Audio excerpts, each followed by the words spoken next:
Hi, everybody. Thanks for tuning in to the Coaching Call podcast. On this podcast, we'll cover various types of coaching by trainers in sports, martial arts, fitness, and business. We'll discuss each coach's methods to getting the most out of their respective athletes or clients and how they attempt to change the platform in which they coach. Join us on a fun adventure as we discuss unique coaching styles. Coaching is a universal part of how we get others to get something done. Join your host, Rafael, and his guests on this unique journey in coaching. Hi, I'm Sifu Rafael, and this is the Coaching Call podcast. If you enjoy this episode, please subscribe and leave a review. This episode was made possible by listeners like you. Andrea, good morning. Thank you so much for being on Coaching Call. How are you? I'm doing well, Rafael. Good morning. How are you doing? Thank you so much for having me.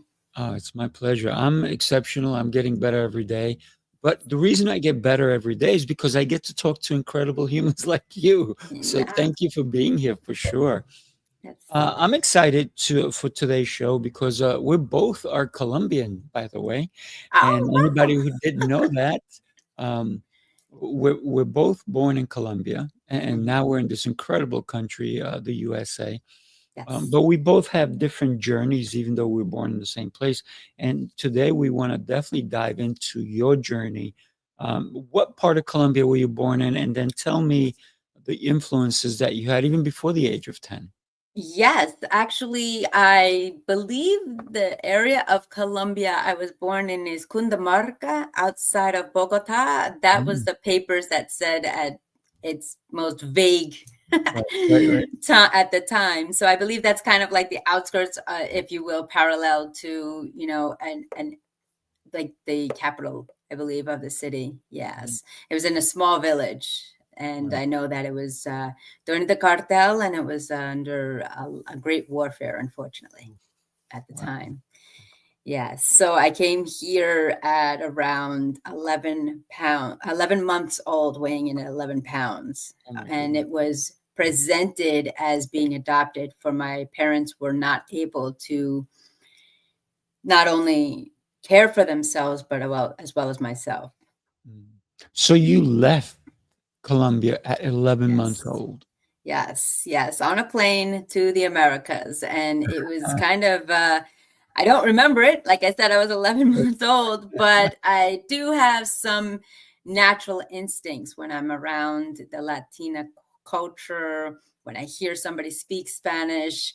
And something innate also, which I'm curious to learn about, is, I usually go, during the season to powwows, Native American powwows, and Mm. something just resonates when I'm in that culture and in that ambiance and environment. So, Right. my goal is to go there to see where it all began at a more positive and safer environment and times we live in, and learn more about my culture and heritage. I don't have photographs of my family, no documents, Mm. just papers saying two things. Number one, that I was adopted by an American family, which I'm truly grateful for. And number two, that, my parents, in legal terms, were not going to reclaim me for whatever reason. Mm. So, yeah. And so you've never been back to Colombia? No, I have not. No, not yet. Not yet. It is Not on yet. my list because I hear it's a beautiful country. I Right. definitely, and continent to visit. So country to visit, the continent of South America. So I'm excited. I love their cuisine. Oh So yeah. that's a shoo-in. You can't go wrong with that. We have a lot of Mhm. noches de Colombia around, and all of the different cuisines. So Mhm. I'm excited to get there. Yeah, Absolutely. absolutely. It's interesting that um, you never went back Mhm. yet, right? And Right. that's what we talked about. Right. But it's so in you because at that age, 11 months old, you come to the U.S. by American family, Mhm. and you're you're kind of American, right? At this Right. point, Raised American with the like roots I of am, Colombia. Yeah. right? Um, Right. What is it about the culture that you have kind of instilled in you? Because you're so American, like I'm so American. Right. I came when I was 8 years old, so I Mm. had more time there than you did. Um, but for me, I feel like America adopted me, right? Right. As well, Exactly. right? Yeah. So, No, it's the first person saying that relates to what I'm saying, because it's I remember in one of the interviews they were like, well, yeah, you're Colombian, but do you identify yourself as Colombian? I said, of course, it's my roots, it's my heritage, it's in my physical features, attributes. And at times people say I have an accent. I don't hear it, but okay. But that's the thing. And I feel like America has adopted us mhm, as we're a gift to add to the spiciness of the world, that right. flavor, because I love dancing. I love, all the different cultural cuisines around the world. But I wonder if you feel this, like when you're like, I did an actual speaking event in New York City and the Latina Travel Fest, and talk about going to the homeland away from home. That was truly an experience. It was every Mm, Hispanic and Latina culture under one roof. mm. And I remember coming home to my family and they saying, okay, your accent is now extremely pronounced and energy about you, you're vivacious, you're vibrant. And it was to use that, to your point, it was definitely that America has adopted us. Absolutely. Mhm. We bring that extra spice, if you will, to the to the table. Here's the funny thing. I have not been back to Colombia myself, Hmm. and but my family always went back and forth. And my dad, when I was young, he said, "Hey, I'm going to Colombia. You want to come out?" I was like, I made excuses. I'm busy. I'm this. I'm that. Hmm. But when I did say, you know what, maybe I want to go, that's when the cartel were kidnapping Americans. And Hmm. you look more like my sisters Hmm. because your complexion is a little bit darker than mine, your color of your hair. I had platinum blonde hair as a kid. So I Wow. had blonde hair, I had blue eyes, then became hazel. And Oh, so for wow. me to go there, and I'm tall, I Right. didn't look Colombian. I look American, and they were Mm. kidnapping Americans and foreigners in order Right. to get this money. So the M 13 or whatever and whatever M it was at that point. So then I said, you know what? I don't want to. I want to go through that nonsense. So I never Right. went, right. But Wow. I almost had an opportunity to go last year. Mm. It was a for me to go and train 350 trainers Oh, in wow. Colombia. And the people that were putting it together, they didn't get their act together. Mm. And so they kept doing this and that, and they wouldn't show up to some Zoom meetings to set things up. And I said, you know what? If they're going to be this wishy washy now, Right. Right. I'm Can not only going to go to imagine. Colombia. Right. It's not going to be a fun experience. So I Right. opted out of it. Mm. But every time that we have an opportunity to help another person, because I think you and I understand the value of assisting someone, because you had people who not only adopted you, but said they want to give you the best life. They Right. want to um, enhance your life through what they were going to be offering you. And I think you and I both Yes. understand that really well on how can I help, right? How can we help? Yes.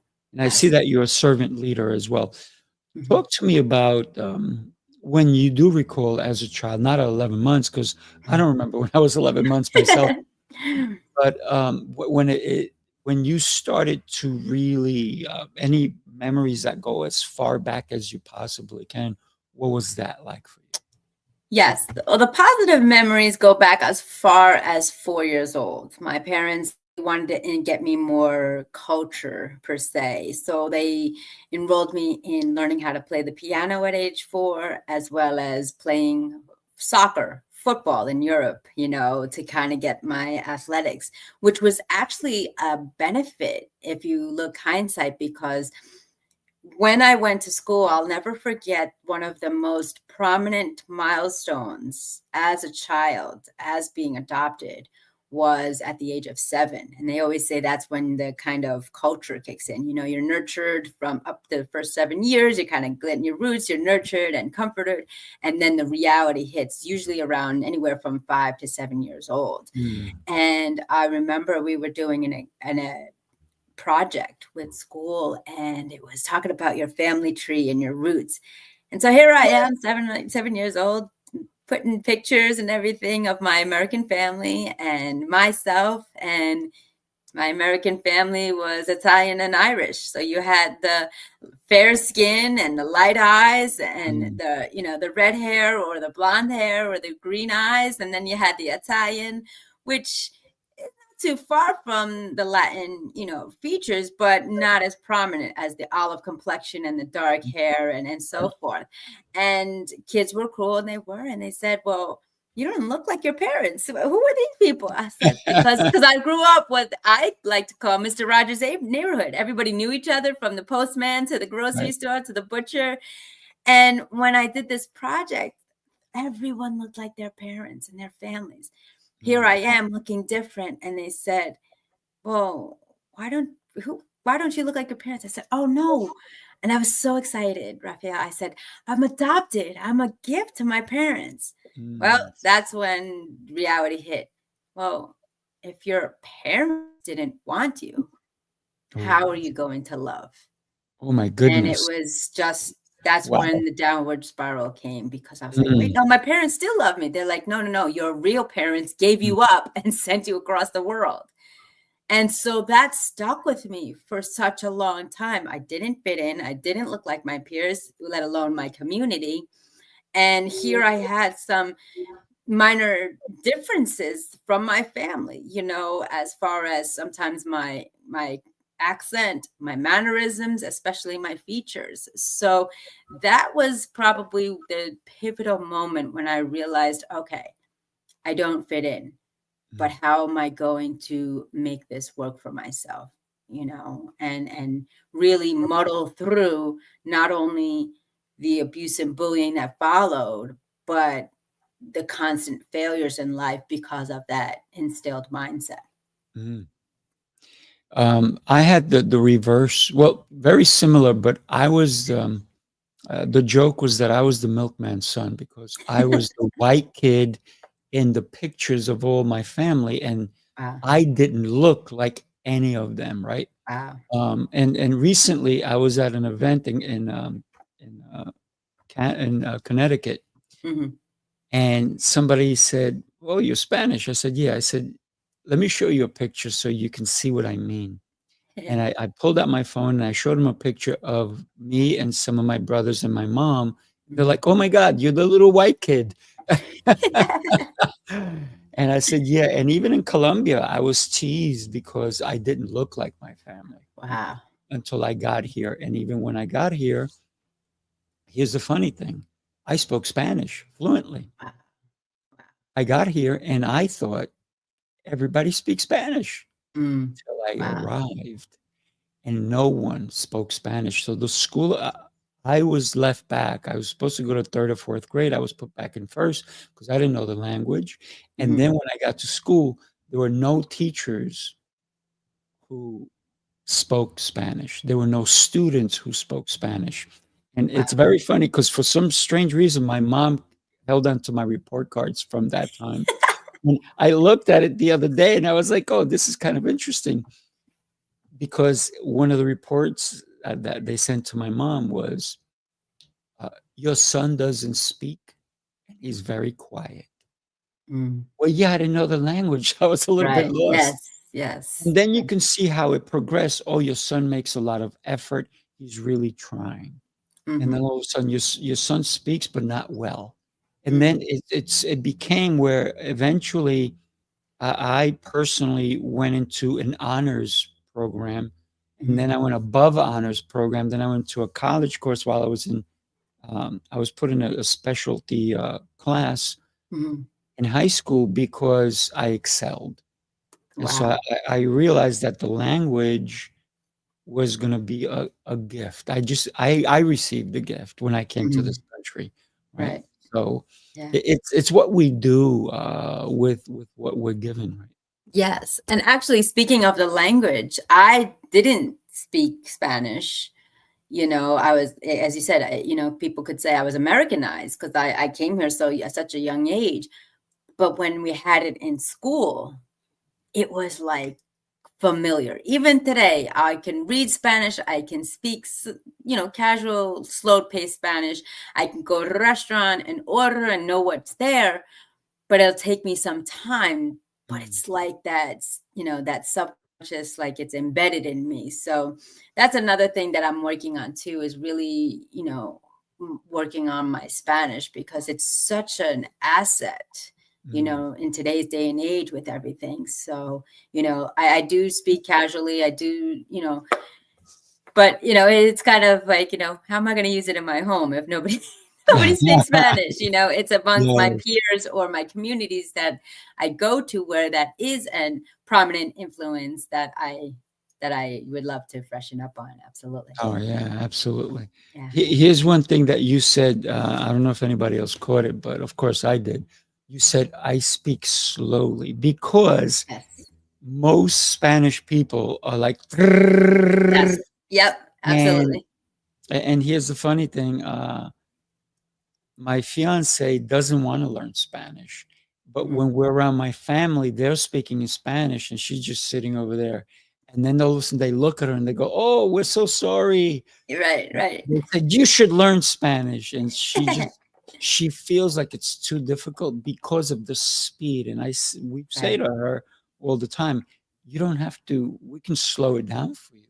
And a Right. lot Right. of Yeah. people don't realize that that's what we have to do when somebody is interested in learning the language. Because Right. I speak it fluently, I write it and read it, Hmm. but there's different types of Spanish even. Yeah. Different Um, dialects. Absolutely. Correct. And just like in China, if you Mhm. go to China, that's why they made Mandarin the main language, because one village would not be able to understand the next village. Mm. But in Colombia, mostly all, the same. But if you go from Dominican Republic, or you go to Mhm. a different part of Spain, in Spain Right. they speak two different languages, which are both considered Spanish.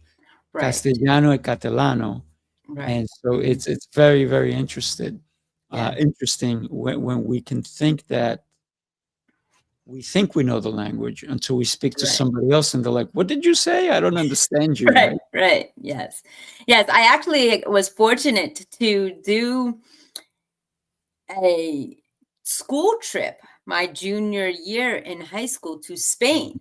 I was like, this is awesome. I'm studying Spanish. This is great. I'm going to be able to connect. And the dialect is different. We went for Easter week, and it was amazing. I went to Costa del Sol, Toledo, and Madrid, and it was amazing, but it was totally different Spanish Mhm. to when you go to, we have, I attempt to go to a lot of different Spanish restaurants, and the dialect, and it's kind of funny, and I understand, and, I'll sit down and they're just like, "Brrr," and I'm like, yeah, um, can you say that a little bit slower? And they're like, "Eso es colombiana." It's like, sí, pero, muy rápido hablas, you speak too fast. Can you slow it down? And so, yeah, it is a beautiful language. I love the music. That's one thing that's also Mm. ingrained in me, is music. Any type of music, I'm on the dance floor regardless. It's just a universal language, and it's just so romanticized, just like Italian music as well. But I think Spanish is a little bit more Mm. suave. So that's my personal opinion. And it's funny too. The other thing, kind of being Americanized, if you will, is that my palate is very sensitive. Mm. So certain Spanish cuisines I love, like paella. My grandmother, Mm. she's my. It's funny. My family, even though I'll make it clear for the audience, my adoptive family. So we've got the Italian and we've got the Irish, but my grandfather was from Cuba, and Mm. so his mother, they made paella, and it's Wow. amazing. Paella is like yellow rice with all those different styles of fish and mussels and Mm. shrimp and chicken, and just amazing. But when we go to different restaurants, we usually go to a Colombian restaurant for my birthday, and they have the register ranking of spice. Now brace yourselves, and then pardon me, and for my fellow Colombianas and Colombians, I'm not a fan of spice at all. Mm, Even black pepper, I'll start clearing my really? throat. So it's kind of funny, to see somebody of Colombian, features of myself going to a Latin restaurant, and they always want to make it caliente. And I'm like, no, no, Mm. thank you, because I'll be coughing the whole meal. Yeah. Yeah. I'm the opposite. I will take, red hot. I put that on everything. Yes. And I literally do every day. I'm pouring Wow. that onto something. And, Wow. but here's the interesting thing, right? A lot of people, even some of my own members or my clients, don't even know I speak Spanish. Wow. And when I also own a wood shop, so sometimes I would be at a job site because we're installing some furniture or built-ins, or we're doing a kitchen or something. Hmm. And there's a lot of Spanish guys working, and they'll be Right. talking, and I don't let them know I'm Spanish. I use it as an Until advantage. now, unless they're watching. Right. I use it as an advantage because sometimes they'll say things that are not nice, or Right. they'll Yeah. say things that, like, they try to get away with stuff. Right. And so Right. a lot of times when they think that, oh, if we don't do this, they won't see it. And Right. so that's when I step in, and I Hmm. don't do it in a mean way. I say, hey guys, in Spanish, I say, hey guys, just so you know, they may not see it now, Right. but they'll They see it will. eventually. And Right. it's going to cost you referrals. It's going to cost you down the line. It may not cost you today. It might not even cost you this year, but Right. later on, you are not going to get referred to this project, to this or that, because Right. once they discover it, Hmm. you're going to get burnt. And they're Right. like, Right. wow, thank you so much. We didn't think of it that way. Yeah. And so here's LS, and she says her husband uses hot sauce on Puerto everything. Rico. He was from Puerto Rico. There you go. Uh, Yes. but so a lot of times I use my Spanish as a helpful tool for Hmm. other people. Yes. Sometimes it's very funny because people will just talk to me in Spanish or talk about me in Spanish, thinking I don't Hmm. know. I Right. I was in Manhattan one day, and I get into this high rise, and I think we're going, I don't know, 40 flights up. And I get in, and these three women get in the elevator, Hmm. and they start talking about Hmm. it. Was Wow. nice. It was all Yes. nice, right? And then I'm about to get off, and I turn around and I say to them in Spanish, "Thank you so much. Have a beautiful day." And they were like, "Oh!" And so I That's get off. awesome. I can only imagine the conversation As the that doors are went, closing, they're like, "Oh my gosh." right? Yes. But when we have a tool that we have these tools that are gifts, if you will. Right. It's Right. it's how we use them and how we apply them to Hmm. help our future, or not future, but our fellow brothers and sisters. Right. Because for me, Right. every day I pray, I thank God for the gifts He's given me, and I ask Him to allow me to share them with my Mm. brothers and sisters. No, absolutely. And I think that's also for some cultures, but I've realized with the Latina Hispanic culture, we're all familia oriented, and we really want to nurture we're so corazon based, heart based, where we can do nothing but love or but want to assist. But on the flip side, you cross our path, we're the last people you want against you, because of that passion that we have for whatever it is, right, wrong, or indifferent. And it's really, and that's what I've done, with my line of work, definitely, maybe not predominantly in the Latina culture at this time, but I definitely give back to up and coming developing countries and continents, because I remember where I came from, had we pivoted just a 2 to 3 degree, I may not be here, I may not be alive, but my family had the courage to Mm, make that sacrifice, to put up their child and put them across the world wishing for a better life. How other way can I honor that than pay it forward and remember where I came from and give to those who are in the position I was before I came here. That's a beautiful way of looking at it Yeah. because you never you don't know what Hmm. was the reason that they gave you up. Right. Um, you don't even know if maybe because you talked about the cartel, maybe they were victims of it, right? Right. Right. Yeah. So we here's what happens when people assume, right? Hmm. We know what the word means. Right. Yes. We don't want to do that either. Right. Um, Right. so I love that you've come to understand that your past does not define your future, right? Right.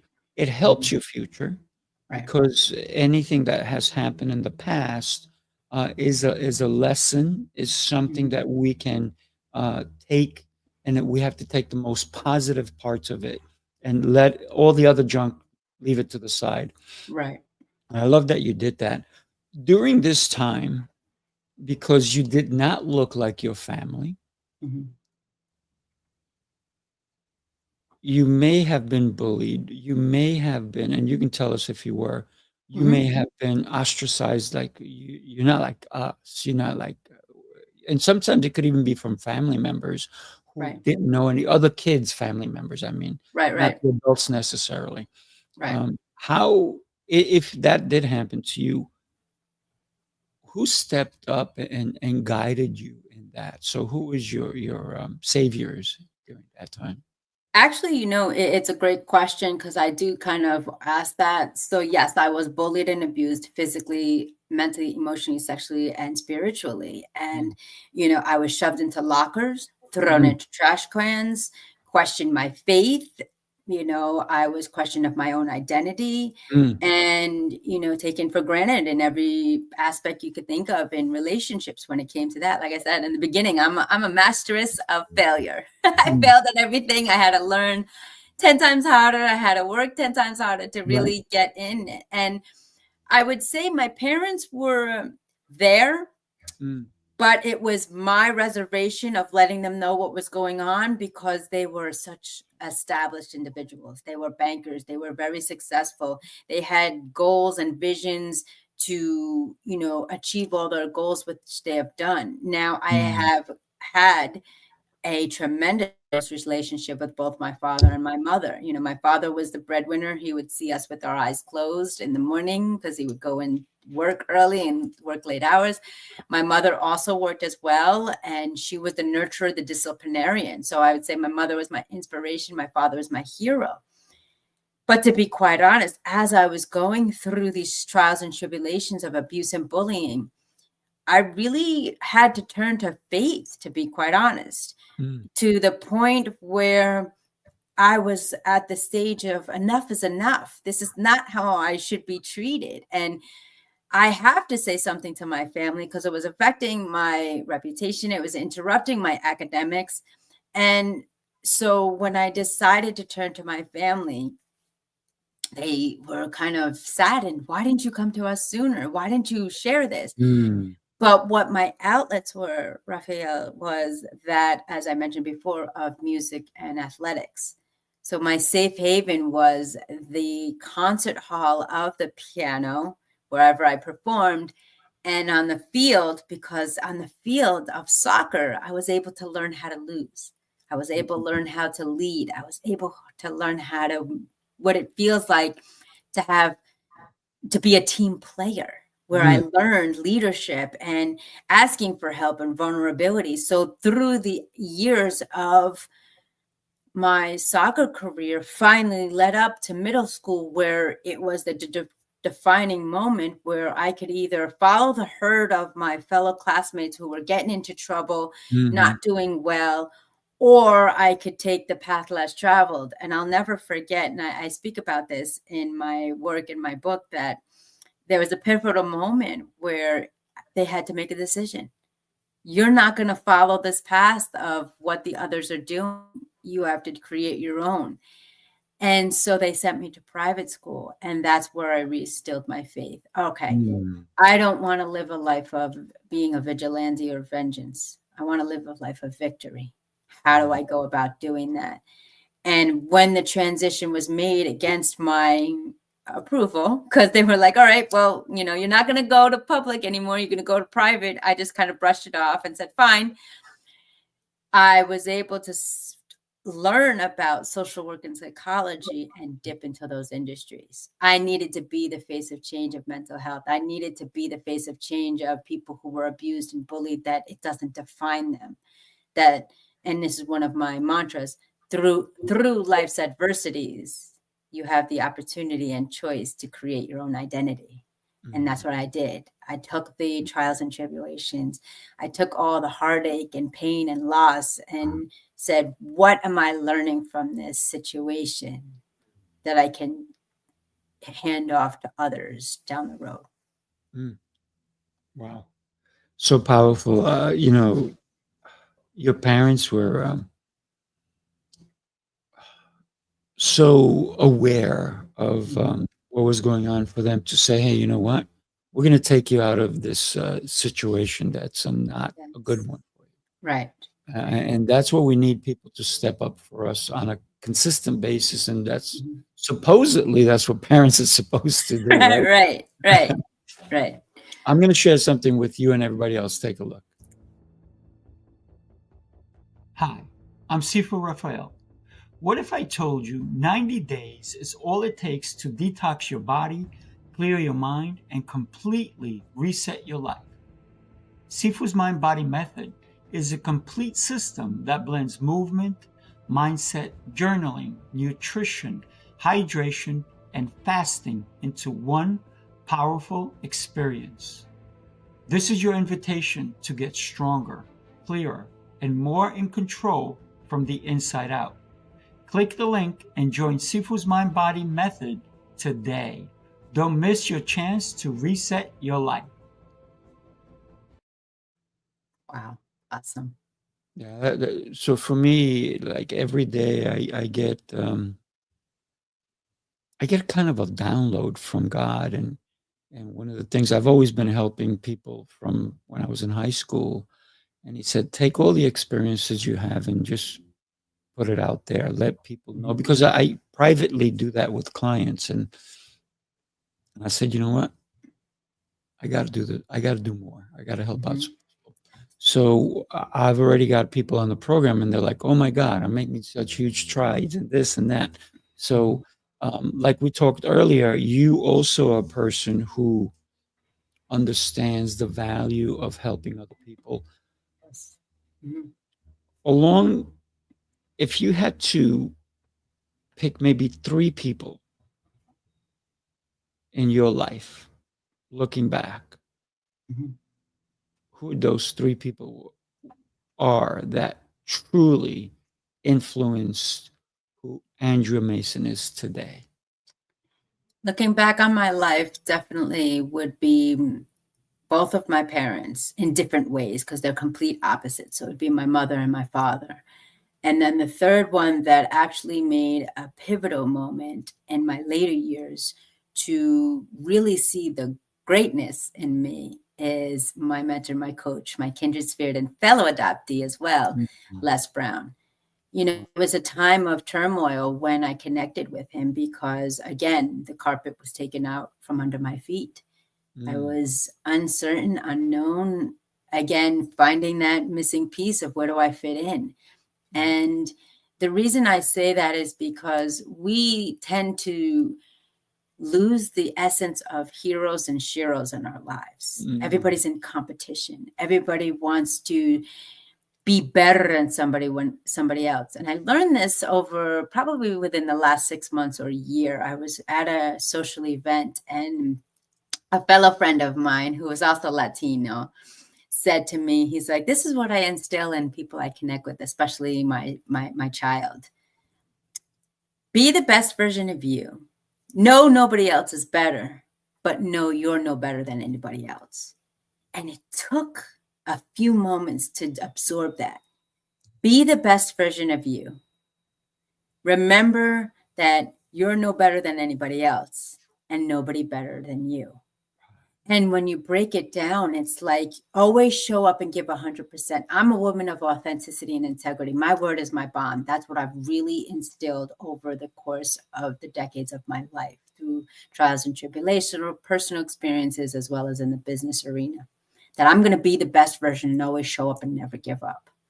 Nobody's better than me, not in an egocentric way, but that nobody's going to do it the way you want us to. You're able to do it. You have that authentic thumbprint on what you bring and deliver every day from the creator, from your belief system, and you put your spin on it.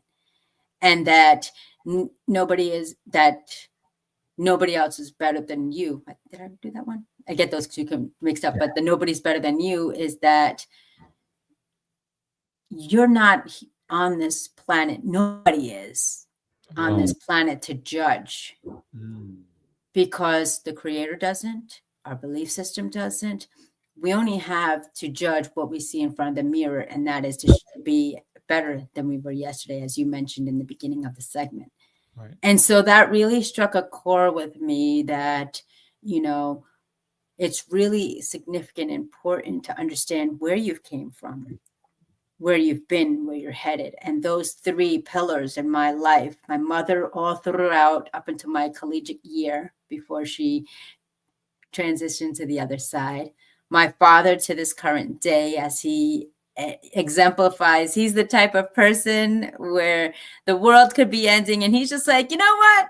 We're together. It's all good. Just that Mr. Optimistic that brings to the table such a hardworking man who has sacrificed everything for his family and his, everything, but still sees the positive light of it. And then that of the, Les Brown believing me. I remember connecting with him on the eve of Thanksgiving in 2020 and him saying to me, Andrea, 11 pounds of greatness. They didn't know then, but they know now.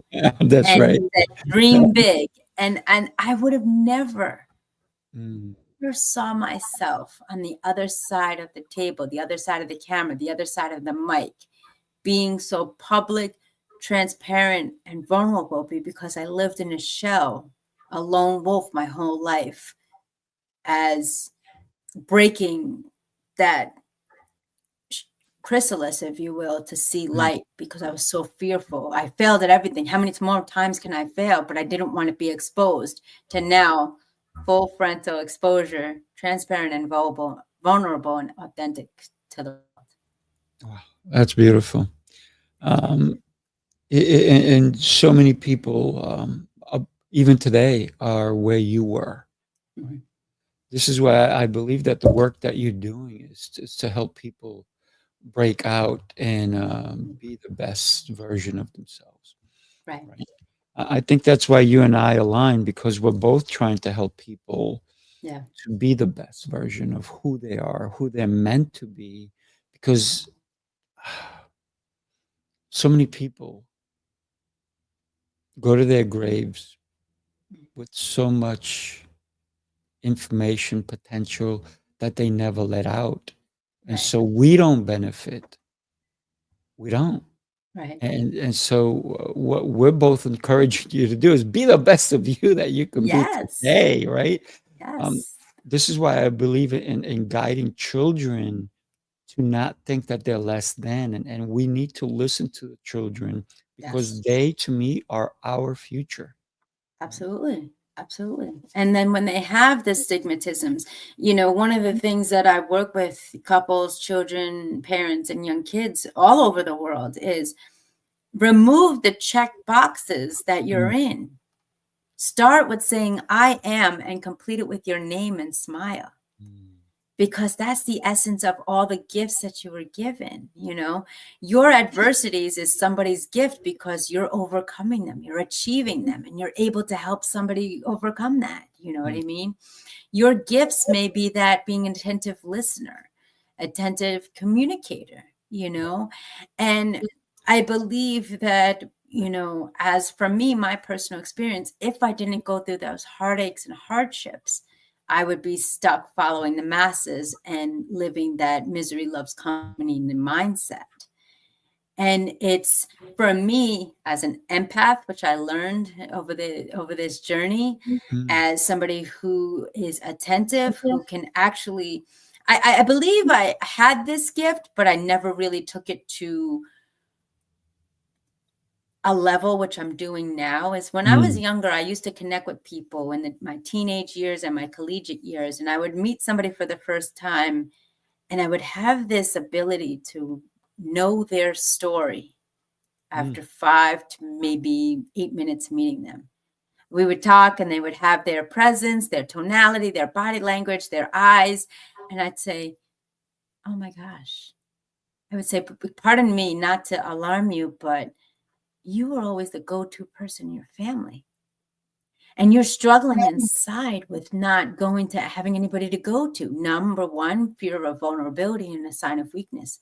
Number two, knowing that you have that need, but you're fearful to ask for help. And people would be taken aback, but I would have that premonition, that intuition, that sixth sense, if you will, to really communicate and effectively understand a person without even knowing them. And so now I've embraced that gift, embraced that ability and emotion, and use that because I can see what they're fearful of sharing or fearful of telling. And I say, come on, there's more. And that opportunity to say, let me learn about you. What do you want in life? And be wholeheartedly and honest that that's what I want to learn about, is a bit overwhelming for people, because they'll say to me, Andrea, I've never had that question asked, or someone intentional with full attention allowing me to answer the question. And that's what I've always done. That's how my parents said. They said, do you, it was like my parents knew the 4 agreements before I learned about the 4 agreements. Be impeccable with your word. Don't take anything personal. Don't judge people, and always do your best. And that's how I was always raised. And when I unplugged completely in 2015, unplugged from TV, unplugged from social media, unplugged from the news, anything and everything, I have a segment jokingly once a week that it's Jonah and Squirrel, where I live under a rock. So any distraction is of like a new surprise to me. But I've created my life that way to be strong for those. Because if I was plugged in, there would be so many distractions. I would be physically and medically ill of all that's there. Beautiful, beautiful. So when you what made you, or what was the catalyst, if you will, for you to be with Les Brown on that Thanksgiving evening? How'd you get there? Yes. So March 17th of 2020, actually that's 16th. I went to lunch on my lunch break on my most amazing job I've ever endured and worked for. It was a holistic wellness motivational center where we taught individuals how to, kind of like what you do, eat healthy without medication and Western influences, how to heal your body, how to be emotional, how to physically be fit, as well as motivation. So my role was kind of what I like to see in my eyes as a partnership. I was the motivational wellness nutritional specialist. So I would take all their information and we would modify and tweak it based on a blueprint model that we were in affiliation with. And I was on lunch break, March 16th, having my lunch, loving life. And then I get the call. And my boss said, well, don't return to the office, but tomorrow's officially your last day, but we won't be able to sustain the company due to what's going on with the world today. My life was shattered at that moment. I remember just like, what would you just say? And I was like, this is my ideal. This was my calling at that time, doing everything organically, authentically, and empowering individuals from what they have within and educating them with what's beyond available to them. And so I was at home, didn't know what to do, just like everyone else, kind of sitting in your living room, like, all right, now what? Everything I've studied for, we don't know what's going to happen in the world. And I heard this voice, this familiar voice, and the legendary laugh, Les Brown saying, are you going through it or are you growing through it? Join me, Les Brown, in my academy, where I'm going to help and empower you to be the best and to accentuate the greatness you have within. So I said, all right. I said, wait a minute, I know that voice. And like I had mentioned, I was unplugged. So all that was being invested in my mind, body, spirit, and soul was motivational videos, empowerment, wellness, self-help, you name it. So this academy opportunity came, and I said to my family, look, I know we don't have the financial means at this moment, but I guarantee you, I'm going to make the very first financial investment in myself. And I won't steer you wrong. And fast forward, here we are. I connected with him. I was an alumna of his academy, and I was one of the select few to speak with him live, virtually, on the eve of Thanksgiving. And happy to say, you know, our connection is stronger than ever, you know. And for someone like that stature in my mind to come down to a level saying, you know, I've been there. I know what it's like not to fit in. I know what it's like to fail.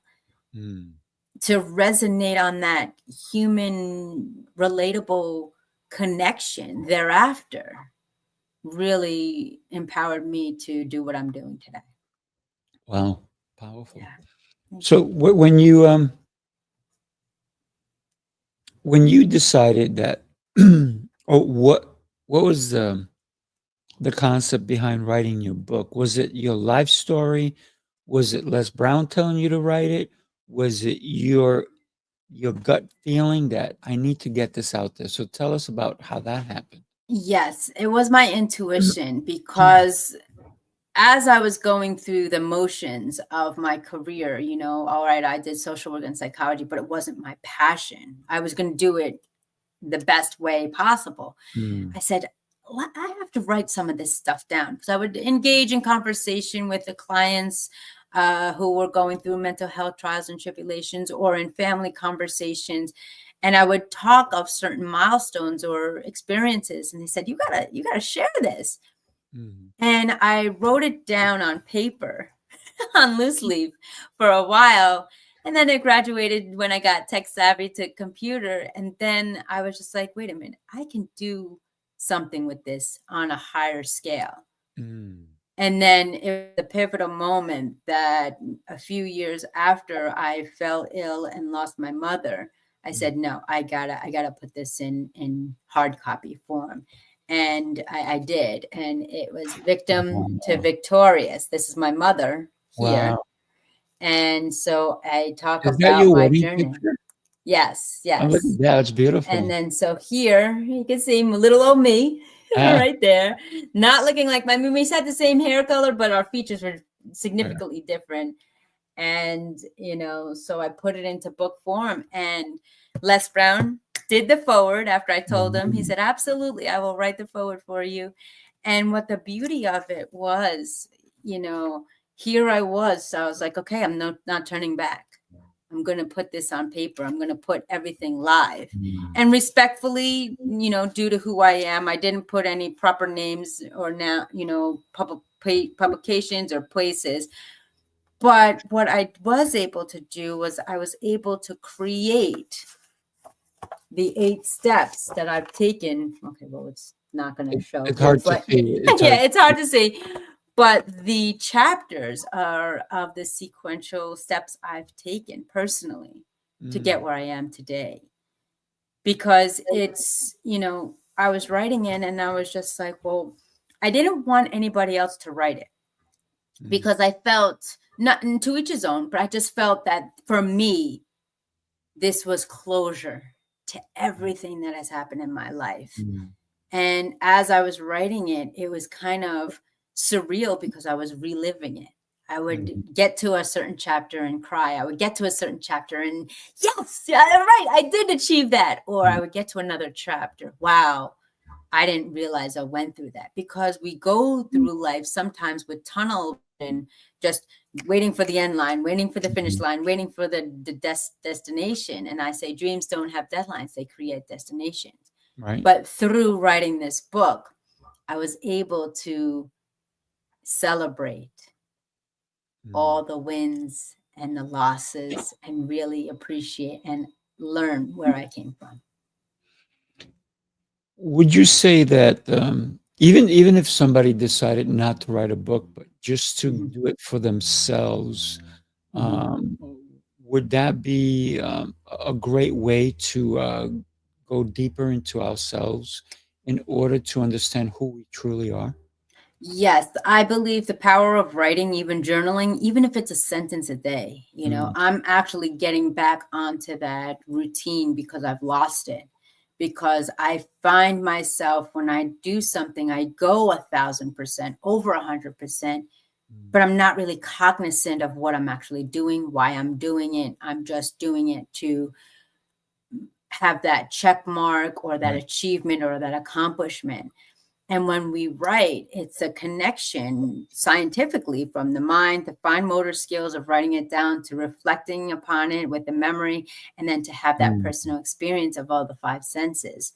So even if you said, all right, Andrea, I don't want to write a book, I don't want to write a short story, just write one sentence That's all it takes. for one sentence. And you do that for 5 days, 3 days, 2 days, you'll really be able to kind of see yourself through a different lens and a different perspective, whether it be that of the emotion you had at that time or the experience. Because what the beauty is of it is it's written down and you're able to go back and see where you were. Oh yeah. Oh yeah. I love journaling. I even I take my Remarkable 2 to church even. Oh, When I go to wow. Okay. church, and when the pastor is speaking, Mhm. I'm writing, and I'm not Mm, writing his words, I'm writing what I interpret from it, right. right? Yes. And so for me, it's always, so important to write, that a lot of Mhm. times, I'd love to, read your book at one point. I'm an Yes. avid That's it. reader, and that's why I created also the other show that I have is called Author's Tales, where authors come on my show, and it's just me, the author, and their book, and we go deep into their book. Oh, And wow. I just I just this is the next guy coming on my show, right? Uh, Okay. it's called The Power of Personality, Mm. and he goes deep into all the different things. But I just had, and when we can look at a book, I just had this gentleman on my show as well, and Mhm. this guy to me, he's a superhero. He actually, uh, when you look at the story of this gentleman, he was a Mhm. war hero. He survived, and so many things that are happening in the world today in aviation is because of some of the things that he did. Uh, Mm. Wow. you know, he flew the fastest plane in the world. That he went up to 60,000 square feet. I mean, 60,000 feet up above, Mhm. and it Mhm. was not a rocket. It was an actual plane. It was the Wow. fastest plane in the world. But when we can do, and then it was his children that encouraged him to write the book so that we can benefit. And so I Yes. am so happy that you wrote your book Mhm. because you're talking about your 8 concepts, right? Your Right. ideas and so forth that Mhm. you're going to share with people. And those things are gonna hit so many people in so many different ways that if Mhm. you didn't write them, we Yeah. wouldn't know about them. Right. So God bless And you for doing that. thank you. Yeah, it was a healing process, to be honest. And sometimes just like speaking, we talk about things that we don't recall that our audience or a viewer would pick up and say, "Oh, Andrea, you said this at this segment with Rafael or in your coaching segment." And what I found was when I was writing this book, I reread it and I was just like, oh my gosh, I didn't realize I went through that, or I didn't realize that happened. Because what happens at times when you get, and there's something called flow writing, where you just take a piece of paper, write down, and just let whatever comes on the paper. And it's kind of surreal. I haven't done it in such a long time. I'm aiming to do it. And it's just amazing what your mind thinks in a fine motor sense, as opposed to what we share or think. Now, let me explain that, because when we talk, we be mindful of our audience, we be mindful of the person, the topic at hand, and so forth. So we're kind of vetting out the other thoughts. But when we write and it's silence, so much more comes out, and it's on so many different levels and planes of not only senses, but emotions and experiences, and the scenery is just amazing. Yeah, yeah. Yeah. It's almost like when I told you that I looked at my report cards, Right. where my mom has shared with me, and it's so interesting. Mm. And when we go back, and all of a sudden we remember things, and we're like, oh wow. Yeah. And then sometimes because it's so real, right? Mm-hmm. People say surreal, but to me, it's so real to us Right. because we experienced it. Mm-hmm. And then we go, did I? Did I really go through that? Yes. I can't Yes. believe I'm here today. Yes. Yeah. Yes. That too. That too. Like, oh my gosh, what was I thinking? That was dumb, or that was very, brave. But yeah, it is true. And even for the audience there, even if you're not, say, you know what, Andrea, I really don't want to reflect on my past, it was too harsh. Two things can come about with that opportunity and approach. Write what you want and gratitude attitude and put it into manifestation and fruition. Or you can write about what you're feeling in the moment, That's right. and that's the beauty of writing, is because it can be whatever you want. Because when I was creating my book, I was just like, oh my gosh, do I want to add this in? Do I want to share this? But you know what? I want to do this because if someone's in that time or place at that moment, they see resolve. They see an opportunity that they might not have been able to see. Or you can say, well, do I really want people to know that about me? But it's part of your story. It's part of the evolving process that you go through to become who you are. And then when you do the present, if, some people write, oh, I'm mad or I'm angry. Well, you're embracing that in the moment. And then you can kind of crumple it up or burn it or tear it up and say, okay, it's released. And then when you do the manifestation, I'll never forget. I did a blueprint when I decided to go in this industry, when I was like, all right, let's buckle down. And I did a not blueprint, a business plan. And I put it away. For some reason, somebody said, hey, my mind said, yeah, put it away. I took it back and looked at it probably a year or two later. Everything that I wrote had come to fruition. Wow. So it's just the power of the pen and mind in alignment. Absolutely.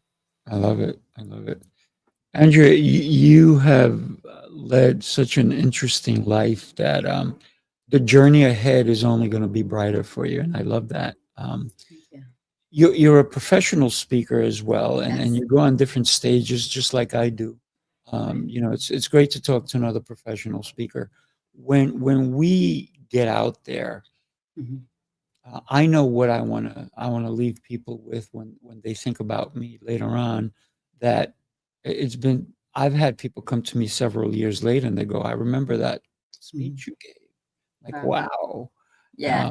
But so what is when you're on a stage, what is it that you want people to walk away? Yes, that, what I want them to remind, that they have a choice and a chance to follow their heart, not the herd or the masses or the herd. Because we get stuck so many times in people pleasing. I was guilty of it, of what do we want? What do we need? What should we do? when we really should be embracing or putting our hands over our heart and to our belief system. What is our calling? What is our Mhm. gift? What is our present to the world? And so when I speak to people, it's kind of like emulates what Maya Angelou says. People don't know how much, they don't care how much you know until they know how much you care. Right. And the impact I have on individuals with the connection, that frequency, that energy, synergy. We're all energetic beings. And to get on a stage and feel the love of the audience, feel that connection of the gasp of when I talk about a certain point, or the sighs of relief, or the after speaking, you really have something. I connected. You just, it's immersive when we speak virtually or in person. That is the frequency, the heartbeat that I want to lead with people. That I'm attentive, I'm authentic, I'm intentional and transparent and vulnerable. Those are the gifts that I've been able to adopt and adapt when I connect with people. I love it. Well, you definitely shared a lot today, and I really, really appreciate you being on the show. Andrea, I'm going to put your website across, right? And people can get the 8 ways to go from victim to victorious. Yes. You have that for them. Thank you for Mm-hmm. sharing that. Tell us, this is your 45 seconds to plug yourself. So go for it. Yes. I started from nothing to what I knew was nothing to something. You are somebody, regardless of the trials and tribulations that you've gone through. Triumphs are won. And through the toughest times, look at today's day and era. Miracles are made. I'm a living testimony of it. I have come not only from an up and coming developing country during the war to living my best life, but also having my life at the drop of a hat, fighting for my life. The doctors said they weren't sure if I was able to be here to be a warrior. Andrea means warrior. And that's the legacy I lead of unconditional love. You're not alone. You don't have to do it alone. And know that your time is a gift, and that one's presence is their gift to you. So follow your heart, not the herd nor the hurt, for success and joyfulness are on the other side. And anything you've gone through gives you the right permission to help others overcome and achieve it too. Wow. Thank you. Love that. Love that. Yes. Andrea, Yes. I got to tell you, what a pleasure, and that we are getting to know each other. Thank you so much Thank you. for being here. Everybody, do me a favor. What a great time we had here today. Do you yourself justice by helping somebody, by sharing this show with somebody. The messages that you've heard here today, her life story, Andrea's life story, is an inspiration. And somebody may need to hear it. So share this show, share this one. It's all over. So go for it. And Andrea, I look forward to having you on my other shows as well. Do me a favor, hang out for a couple of minutes, and then we're Yes, going to sir. say goodbye to everybody. Everybody have a blessed day, and we will Thank see you. you soon. Take care, everybody. Take care.